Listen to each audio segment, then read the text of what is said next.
आप मुझे बोलने दीजिए, मैं बहुत देर अब मैं हंसू भी ना, अरे हंसी रहा हूं, लेकिन मुझे बोलने दीजिए, मैं बोलने दे रहा हूं, अरे हंसू भी ना। जश्न मनाने का तरीका भी होता है कि अगर हारने वाला मुखालिफ है उसको भी उस खुशी में शामिल किया जाता है। आप लोगों ने क्या किया, आपने टोटली दहशतगर्दाना रवैया अख्तियार किया क्रिकेट में, इस तरह वहशियाना रवैया। तो मेरे अगर खिलाड़ियों ने अगर ऐसे कर दिया, पूरी दुनिया को क्या क्या कर दिया, क्या? अच्छा एक मिनट, इरशाद आपको क्या बुरा लगा भारतीय टीम का, बताइए। भारतीय टीम का तो कुछ भी बुरा नहीं लगा मुझे, भारतीय टीम का रवैया अच्छा नहीं लगा। क्या रवैया, क्या अच्छा नहीं लगा? आप लोगों का रवैया ब्रह्मास्त्र मारे उनको दोबारा, ये अच्छा नहीं लगा। नहीं कैप्टन मीरा, एक बार सुन लेते हैं कि क्या इरशाद जी को बुरा लगा भारतीय टीम का, कौन सा रवैया, बताइए। मैडम कुछ सीख रहे थे, नहीं मैं किसी के दरमियान में नहीं बोला, मैं बिल्कुल वायलेंस नहीं किया, मैं बड़े एहतराम करता हूँ सबका। मुझे रवैया ये देखें, जो कुछ प्रोपेगेंडा आज भी आप करें, अगर खिलाड़ी ने अगर खेल में कोई हरकत की है, उसका जाती रवैया है, उसकी जाती राय है, जिसने जो किया उसको उसकी सजा मिलनी चाहिए, मैं भी कह रहा हूं, जो गलत काम करता है। अरे इरशाद जी माफी के साथ 10 सेकंड, माफी के साथ 10 सेकंड, आप अपने माफी के साथ 10 सेकंड आप ही बोलिएगा, कोई बीच में नहीं आएगा, इंश्योर करता हूं। माफी के साथ 10 सेकंड कि भाई आप करगिल में जब आपके सैनिक मरते हैं तो उनको छोड़कर भाग जाते हैं, उनकी डेड बॉडीज नहीं लेते हैं। यहां पर खिलाड़ी ने मैदान पर हरकत कर दी तो ये उसका जाती रवैया। यानी एक बात तय हो गई कि पाकिस्तान कल आईसीसी पर जुर्माना लगाए, कोई एक्शन ले तो आप खिलाड़ियों के साथ नहीं खड़े हैं, ना तो इस साहिबजादा के साथ खड़े हैं, ना हारिस रऊफ के साथ खड़े हैं, तो भगोड़े किसके के हैं? चलिए अपनी बात करिए। पांडे जी बात पूरी करने दिया। देखिए ये आपके अंदर इतना बड़ा मैन्युफैक्चरिंग फॉल्ट है जो मोदी ने आपके अंदर कूट कूट के भर दिया जहर। मैं ये कह रहा था, देखिए मेरे दो खिलाड़ियों ने अगर हरकत की, आपको तो पूरा मुल्क ये हरकत कर रहा है, पूरा मुल्क क्रिकेट के खिलाफ दहशतगर्दी कर रहा है। पहले ये बताइए भारतीय टीम का कौन सा रवैया आपको अच्छा नहीं लगा इरशाद जी? कौन सा रवैया अच्छा इख्तियार किया? अरे बताइए ना, 2 रवैया गिनवाइए, कौन सा अच्छा नहीं लगा आपको? पहला रवैया था आपके जी हम एशिया कप में शमूलियत अख्तियार नहीं करेंगे, पहला रवैया। दूसरा रवैया, आप जब मैच की टास्क कर रहे हैं, जीतना तो दूर की बात थी ना, टास्क करते हैं, शेक हैंड करते हैं, इज्जत एहतराम करते हैं कि आओ जी इज्जत आ गया। अब दूसरी बात, आप जीत गए, जीत का जश्न मनाइए सबके साथ मिलके, हारने वालों से भी जीतने वालों से भी। हम तो मिठाइयाँ तकसीम करते हैं तो हम अपने दुश्मनों को भी खिलाते हैं। देखिए अब हम पूरी इस्लामिक ब्लॉग बनाने जा रहे हैं, जिसका के अरे कौन से बाहर निकलिए, ये खेल की बात हो रही है, नहीं निकल सकते, ये कभी नहीं निकल सकते। ऑपरेशन पर चर्चा थोड़ी नहीं हो रही है आरजू। और सबसे बुरा तो ये लगा है इरशाद साहब को कि हार भी गया ना पाकिस्तान, आप लोग जीत गए तो जाहिर उस पे अपनी टीम को तो कुछ नहीं कह रहे कि उन्होंने खेला नहीं ठीक से या आया नहीं, लेकिन हाँ ये बहुत बुरा लगा है कि टीम जो है वो जीत क्यों गई। तो इरशाद साहब उसके लिए उन लोगों को जिम्मेदार ठहराएं जिन्होंने ये टीम सेलेक्ट की। जो सेलेक्टर्स है उसमें यकीनन आपके कोई रिटायर्ड फौजी भी होंगे, उनको भी जरा चेक कर लिएगा, इसलिए कि हमारे यहाँ तो हर चीज में जो है वो इस वक्त मिलिट्री एस्टेब्लिशमेंट जो है वो दखल देती है। रिटायर्ड फौजी भी हैं शामिल इसमें, तो वो पाकिस्तान के बाशिंदे हैं, पाकिस्तान के लोग हैं, मैं भी पाकिस्तान हूँ, आप भी पाकिस्तान। काम करे ना सर, उनका काम ये नहीं है, सिक्योरिटी देखना उनका काम है। कुछ भी हम पाकिस्तान के लिए कुछ भी करेंगे, मैं पाकिस्तान के लिए कुछ भी करूंगा, मरूंगा पाकिस्तान के लिए, जीऊंगा पाकिस्तान के लिए, जान दूंगा जान लूंगा पाकिस्तान के लिए। ऐसी बात नहीं है, आप कैसी बातें करती हैं कि रिटायर्ड फौजी क्रिकेट में नहीं शामिल हो सकते? क्यों नहीं हो सकते? किसके बाप की जरूरत है? कौन कानून बनाने वाला है कि जी अगर कोई रिटायर्ड फौजी है वो कोई काम नहीं कर सकता है, वो किसी जॉब में नहीं जा सकता है, वो किसी बिजनेस में नहीं जा सकता है? किसके बाप की जरूरत है कि मेरे आर्मी के किसी फर्ज को रोके, मेरे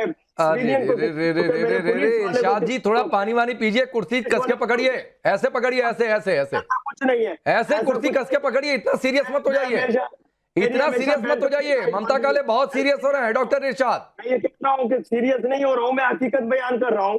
कौन सी हकीकत? ममता काले जरा इनकी हकीकत का पर्दाफाश करिए भाई। इदारे में, किसी भी इदारे में मैं जा सकता हूँ, नहीं ठीक है, किसी भी इदारे में जाइए। धन्यवाद राकेश जी। में जाऊँ, मैं आर्मी में जाऊँ, मैं अरे इनको बोलिए आप शांत हो जाएंगे, अभी चुप करिए, इनको थोड़ा शांत करा दीजिए। अरे रुक जाइए, अब शांत हो जाइए, अब मुझे बोलने दीजिए। ममता काले मेरा नाम है, आपने बोल दिया, आपने लड़ाई लड़ ली पाकिस्तान के लिए। तो सबसे पहले राकेश जी, मैं पूरे भारतवर्ष को, सभी लोगों को आज नवरात्रि की अनंत शुभकामनाएं प्रेषित करती हूँ। माता रानी सब पर कृपा करके रखे। और अब चलो बात की जाए आतंकिस्तान की, जिनको भारत के हाथों से 1971 से पिटने की आदत पड़ गई है। हर जगह पिट रहे हैं, ये युद्ध के मैदान में पिट रहे हैं, खेल के मैदान में पिट रहे हैं। एशिया कप आप देख लीजिए, आप सर्जिकल स्ट्राइक देख लीजिए, एयर स्ट्राइक देख लीजिए, और बाप ऑफ ऑल ऑपरेशन सिंदूर में तो ये पिटे हैं इतनी बुरी तरीके से कि घाव गंभीर हो गए। इसलिए अब इनके जो खिलाड़ी हैं, जिनको खेलना नहीं आता, वो बल्ले से भी AK-47 के जेस्चर कर रहे हैं। क्यों? क्योंकि हार इतनी बुरी हुई है, पिटे इतनी बुरी तरीके से है कि अभी तक सपनों में इनको भारत आता है, मोदी जी आते हैं और हमारी जांबाज सेना आती है, तो डर के मारे इनकी घिघी बंधी हुई है ना। अब इनको खेलने की जहां तक बात है तो इनको मैं बोलूंगी नाच ना जाने आंगन टेढ़ा, इनको कहीं कुछ काम नहीं आना आता है। अब ये अपने फौज के बारे में बात कर रहे थे कि नहीं हमारी फौज हर कुछ करेगी। सही बात है, आपकी फौज तो नाचेगी, ISI में आतंकवादी भर्ती करेगी, आतंकवादी पैदा करेगी, आपकी फौज का जो फील्ड मार्शल है वो नहीं, फौज वाले सब्जेक्ट को आज थोड़ा छोड़ ही देते हैं। ये अलग बात है कि ये बार बार लाने की कोशिश करेंगे, ये फौज वाले सब्जेक्ट को छोड़ ही देते हैं ममता काले जी। लेकिन आपने एक लाइन बोली कि बड़ी गंभीर चोट पहुंची है, बड़ा गंभीर घाव हुआ है, तो भारतीय टीम के कोच का भी नाम इस समय गौतम गंभीर है। और जब खेलते थे तब और आज उन्होंने कई सारे पाकिस्तान को गंभीर घाव दिए हैं। लेकिन इफ्तिखार चौधरी जी, इफ्तिखार गुज्जर जी माफ करिएगा, PTI से हमारे साथ जुड़े हुए हैं। इफ्तिखार जी, हफ्ता भर मुझे लगता है कि पाकिस्तान कभी भूलेगा नहीं।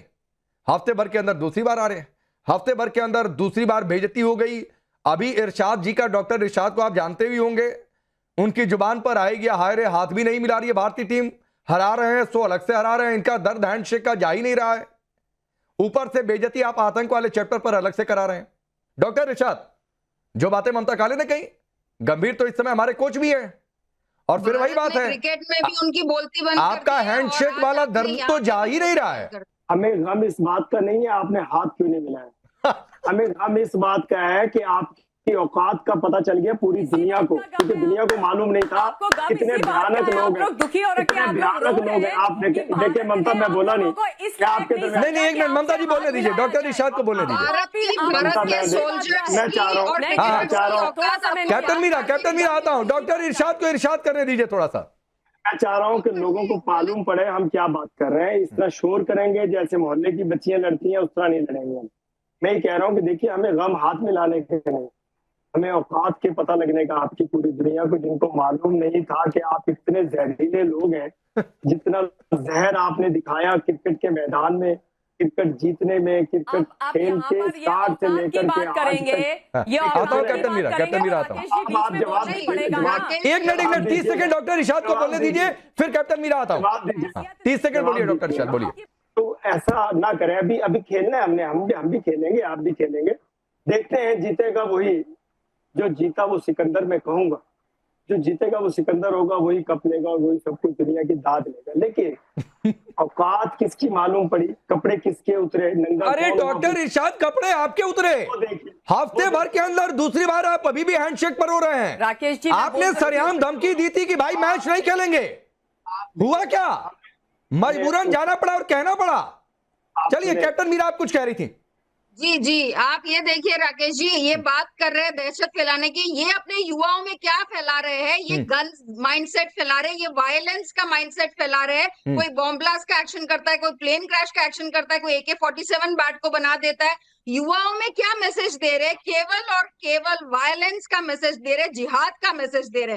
बात कर रहे हैं ये औकात की, तो ये इनकी ऐसी औकात है कि बुरी तरीके से ऑपरेशन सिंदूर में पाकिस्तान पिट गया, उसके एयर बेसेस डिस्ट्रॉय हो गए, टेरर कैंप्स डिस्ट्रॉय हो गए, फिर भी उन्होंने अपने आर्मी चीफ को फील्ड मार्शल बना दिया। कितना झूठ फैला रहे। उनके जो क्रिकेटर है शाहिद आफरीदी, इतनी बुरी तरीके से ऑपरेशन सिंदूर में पिटने के बाद अपने मोटरसाइकिल पे विक्ट्री परेड करते हैं, और ऐसा जिहादी माइंडसेट है। आज वो अभी प्राइम मिनिस्टर बनने की अपने सपने देख रहे हैं। ये उनका पहले से, चाहे वो एक कोइंसिडेंस है, और कोइंसिडेंस है आलिया शाह, जो बातें डॉक्टर इरशाद कह रहे हैं। कोइंसिडेंस ये है कि ऑपरेशन सिंदूर में हारे तो जीत गए, ये दिखाने के लिए आसिम मुनीर को फील्ड मार्शल बना दिया। लोग कह रहे हैं ये तो फील्ड मार्शल। अब यहां क्रिकेट के मैदान पर भी हार गए, हफ्ते भर के अंदर दूसरी बार बेइज्जती करा ली। बायकॉट वाला UAE के खिलाफ ऐसा हुआ कि उल्टे पांव भागना पड़ा, जल्दी पहुंचो नहीं तो $16 मिलियन कहां से देंगे। यहां बैठकर कह रहे साहब औकात औकात औकात, दिल पर छुरियां चल रही हैं, औकात। ये हाल है आलिया शाह, आपको कोइंसिडेंस दिखता है? देखिए सबसे पहले तो आप शुक्र अदा करें कि ये लाइव मैच था, वरना अगर वो कह देते कि वो जीते हैं तो आप क्या कर लेते? लाइव मैच था, इसलिए जो है अब हार माननी पड़ी है और आपकी जीत सामने आ गई है। तो सबसे पहले तो आपको थैंकफुल होना चाहिए लाइव होने का। दूसरी बात ये कि देखें, ये इरशाद साहब जो कह रहे हैं, मैं बड़े एहतराम के साथ कि वो कह रहे हैं कि औकात जो है वो याद दिला दी। देखें जो जेस्चर दिया है ना ये गन बनाने का, इसमें सबसे ज्यादा औकात जो है ना वो नजर आती है। ये शेक हैंड करने को अगर आप कहते हैं कि स्पोर्ट्समैन स्पिरिट नहीं है, तो क्या इस तरह का इशारा देना ये स्पोर्ट्समैन स्पिरिट है? अच्छा, एक और बात इन्होंने कही कि ये तो किसी भी क्रिकेटर का, आपने कहा कि ये तो किसी भी क्रिकेटर का जाती अमल है। तो मैं आपको ये बता दूं कि उसके बाद जो आपके डिफेंस मिनिस्टर हैं, उन्होंने इसको इंडोर्स इस तरह किया कि उन्होंने ट्वीट किया कि चुक के रख। उन्होंने कहा जी चुक के रख, वो जो राफेल गिराने का उन्होंने इशारा दिया था हारिस रऊफ ने, उन्होंने कहा चुक के रख, ये जो खेल है ये तो होता ही रहता है, खेल मैच तो होता ही नहीं, लेकिन जो वो हार है वो इंडिया को याद रहेगी हमेशा। तो इससे क्या पता चलता है कि लड़के जो कर रहे हैं वो अपने कहने पर नहीं कर रहे, इसका मतलब है कि जो इंडोर्समेंट है वो शामिल है।